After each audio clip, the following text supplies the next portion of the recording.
Joining us to talk more about this historic day for Croatia is the ambassador from Croatia to the United States, Ambassador Joško Paro. And thank you for coming in. I heard you say that in some ways the journey getting here was perhaps even more interesting than the arrival. So talk to me about today is the day of arrival. How does it feel? And then talk to us a little bit about that journey.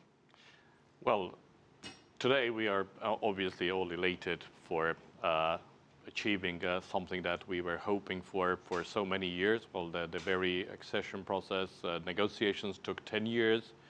So, and when I said that maybe the journey is more important than arrival, this is because simply it was so transformative that we are simply not the same country, the same society as we used to be, say, 13 years ago.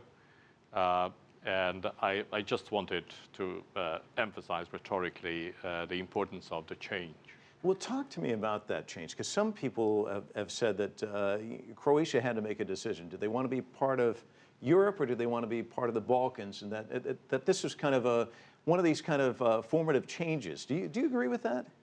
Yeah, well, the Balkans is not so much a geographical term as it is a political and cultural term, which denominates those who are closed in themselves and unable to cooperate, unable to compromise with the others.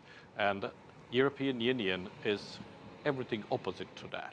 So, and when we are leaving Balkans, we are not leaving geographically, we are leaving in political terms. So, and what was the most transformative was the ability of the elites and the society to reconcile and to make compromises.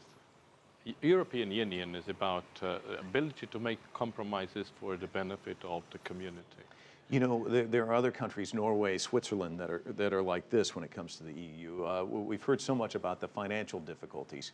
So talk to me about embracing it. What was appealing to Croatia about the EU?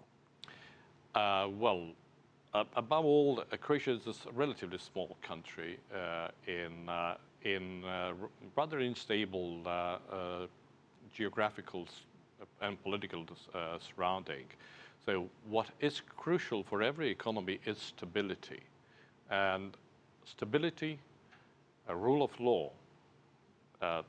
In our case, well, we know that liberal democracy, market economy, rule of law is something that has shown to be very successful combination and model. So there was nothing more logical than a push to an effort to make it happen that we join the club of those who share those principles and above all the values. The values, I think I have mentioned reconciliation. It is in the very heart of the reconciliation, respect for the others. It is respect for the minorities, respect for the human rights, and again, well, the rule of law.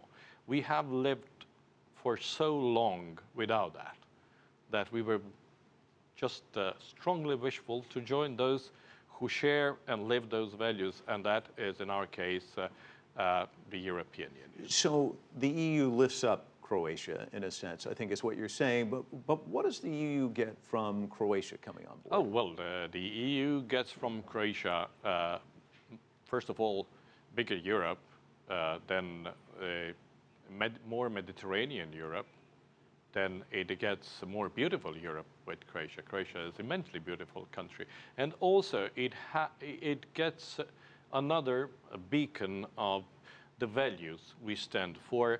And we are a country that projects those joint values towards the more unstable parts of Europe that have not yet been able to set themselves on the same path.